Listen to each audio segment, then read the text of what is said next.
O le tupe pepa, o lo atangi ai le whailongaina o se taia o fōu. O le amatanga o se asu fōu, ma o se whailonga o le wha moe ona ma le wha fōwina, a o tātou wha manatuina se suinga tāua i le tala wha salopito o Samoa. Le tamaitai pale mia mua o Samoa, ua whiriwhiria e whausia se moe fōu, mo tangata nu o Samoa.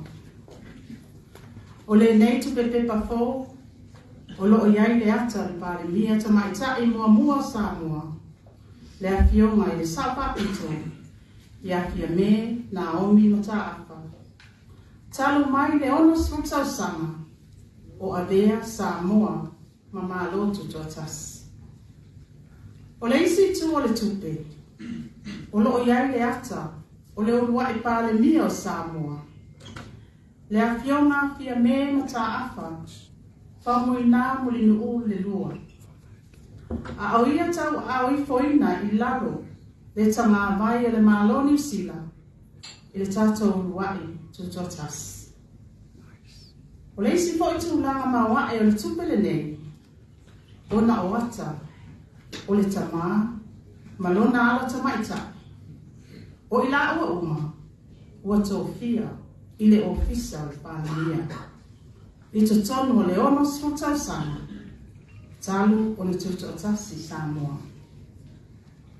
O lo atangia i fo i le tupe pepa, le au tū, o le whailonga Aloaia o le ono srutau sana, o le tuatasi, le folau, ma le whaatuatua, whaapea le mautau ale le atunu, e whaavai i le atua Samoa. Na whailonga ia te au, o le nei tupe pepa, o loo au fia ai ni suinga tā ua wha teknolosi, e wha malo si ai le puipuinga, mai ni lo minga wha sotu la fono. Mo se wha teita inga, o loo au fia ai se filo, wha malama lana moana, ma le lana mea mata, e whainga tā ai o na lolomi wha sotu la fono, nei tupe pepa. Lua, o le lana fōu mo le wha whaingo fie, o na iloa o le tupe fōu.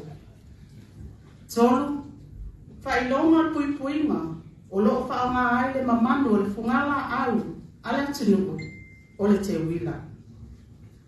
Pa, o loo iai ma se vase lanu auro i ila, i au tafa o le whailonga o le te wila, e tusa ma le sifufa milimita. 5. Le ngā si ina o le neitu pepepa, sa patino i se tūlanga, e whae titi ai a fianga le sio manga. Mo le silafia le mamano le awhia, o le neitu pepepa fō ono sfutala, o le atu ina atu i le atu nu. E awala atu i whale tupe o ke whaatawa inga, i le aso tolu sfutasio me, lua olo tolu. Ma o se tupe, o whaatu la fono ina, e pei lava o isi tupe pepa, po tupe siliva. O le awha inga o nei tupe pepa whapitoa, nalolomi ina e iai le tapula. Ma o le tūlanga manino, o le ao ina avea, ma mea tau tino wha manatu o tangata, e la tau te ao ina, ma teo wha mea alofa tupe, mai soo se la ainga o le laulangi. E fie whaleo ai le anganga le whaftai le dila ru mai le malo peritania tele. Mo le lātou na malangusua, e le whale tupe tututono o Samoa, e alai le nei ngā ruenga tā ua, o whaamaea, i le manuia i le lomina o le nei tupe pepa fōu. Ai le whaamaea ina stautalanga, e fia o lava whaamtalanga, e whaftai ai le whale tupe tututono, le komiti whaatonu, pūlenga, ma le awhainga ruenga, o na ua whai wina ma le manuia le nei ngā ruenga, e wha manatu, ma pati ai, le atoanga o le ono sfutau sanga, o le tātou mālo sa loto. Ia, o te manatua, mai a kai langoia, pa ia ma malu o tātou pakiwhi. Le i Tala Aloaia i le tātou tupe. o te whia whaakoko I le Samoa le Fiame Minista. E winga I le tupe nei. O le o pai atu le Minista e Fiame. Ia, ma tu mope I le Fiame ha mai apa. O I la one, e sai nia ia tato tupe. O le Minista o tupe. Ma le kōpana. O le whakatupe. Tututonu. Mai ia o leo whaida foi, ia o leo fōlato o fōringa I le tato tupe. O le wina o la whaamtalanga, whaakoko le Samoanga na Minista. E tūmanga ese ki tato tupe le ona o tamaitai. O leo o whaida mai. Wa o ro iei o wata. Ia, ma le saini e le Minista, mare kōpana, e awea I Aloaia, I tupe, mō le tātou patunu. Ona o manatu lea, o whionga I Minista tamatai, o whionga I kōpana tamatai. O te whiwhete le Tatala ma whaeilo Aloaia, le nei tupe pepa o le ono sfurtara. Ma ia whaamami mai foi, ia le nganga whaftai. O mātou me tōtou, te maitai sāmo, mana tuai, ia tina, me ta maitai o le atunu. Ma le rato sao, ia Samoa, maruna tina. E le ngata ie o whai lani fōlang, ai whapea fō I motuku nanga, le ana ia tuki. Ia whasi silama whakoko le atu whātuana.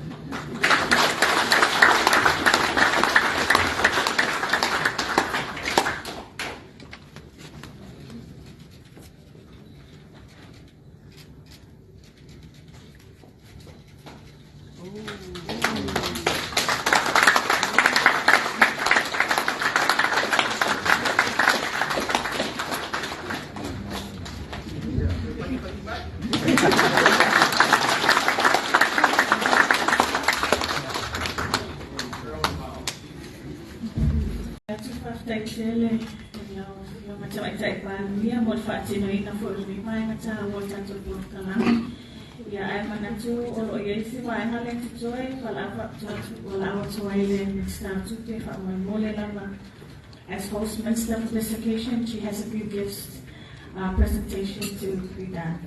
So,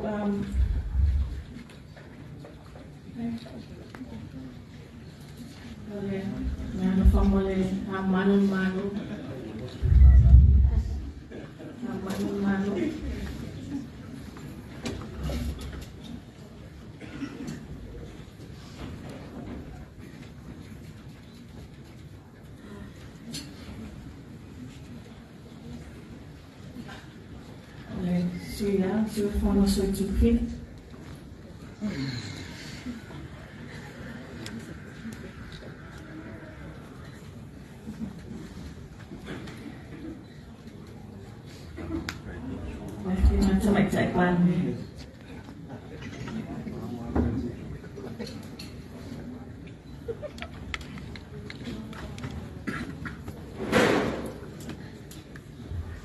Ya, mana sungai tak ada sampingan. Kaya dokter.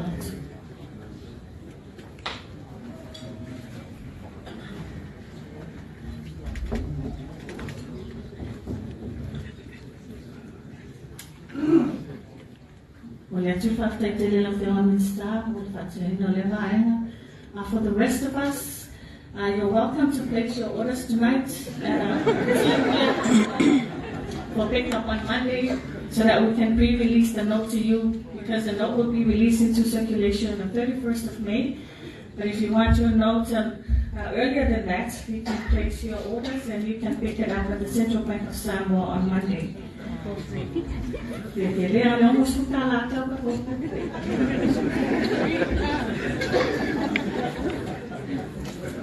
Ladies and gentlemen, that concludes the formalities for this evening. I'm advised that the cocktails are ready to be served and the band is here.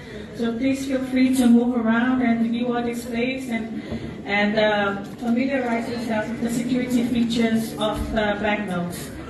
Ya manatu lewa o mai si ua tata kulo kalami Aloaia e whaawau kea tata fia le mega fiafi.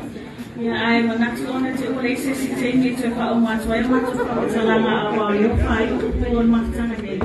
Ya e tatu ona le asau si teimi te wama le fua moto le ngafo matala fia le di. Ya ma ia tata ua fia le mega fiafi. Ya mamana tangi lo sunga whapea ngaina.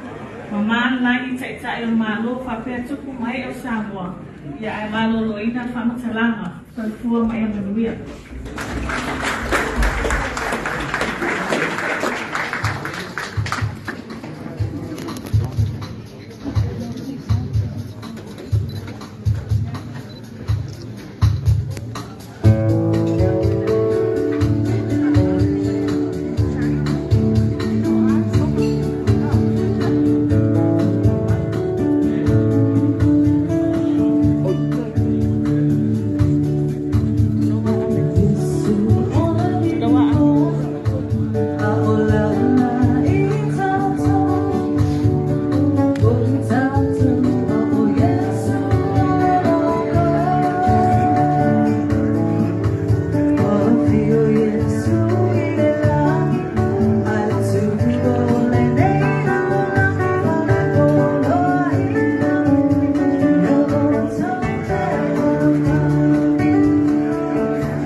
Aloaia.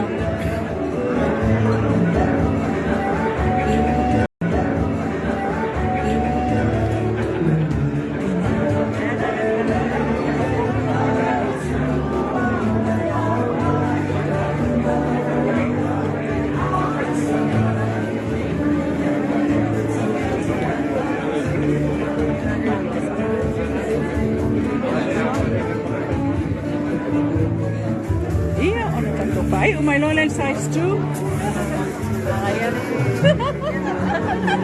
O ele pula em size 2.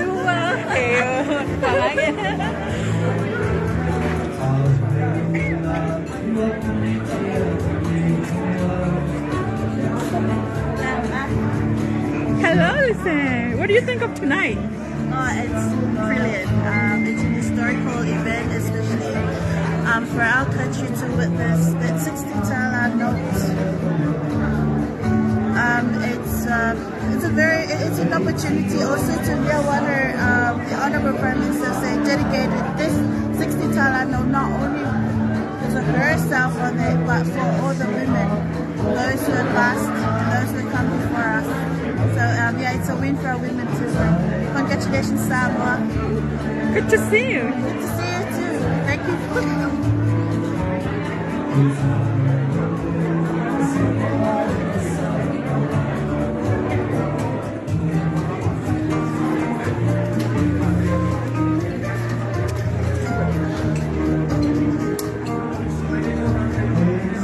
Iolena, mai tau me sina nei, walu tato wasoa, kako oi ku ngā wa au tai au lea so atoa, ia o koi whainga ruenga, ia leo tato wo o mai tau me sina, wo aia ku minska.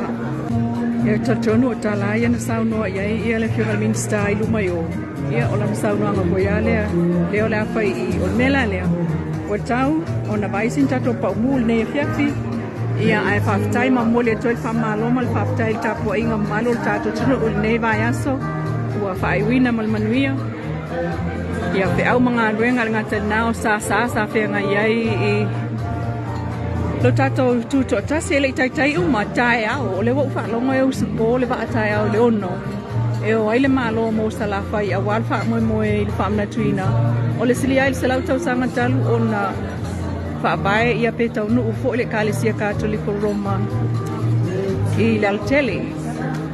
Usau ni ngalal na tai au, o le tele min stau te vai i sai savai le na whai mai le live pe o le sunga lau le mani toa le sa whai mai le live i on le la ia pasal le anga ia te pe ato ma lana ulu aisar selenga.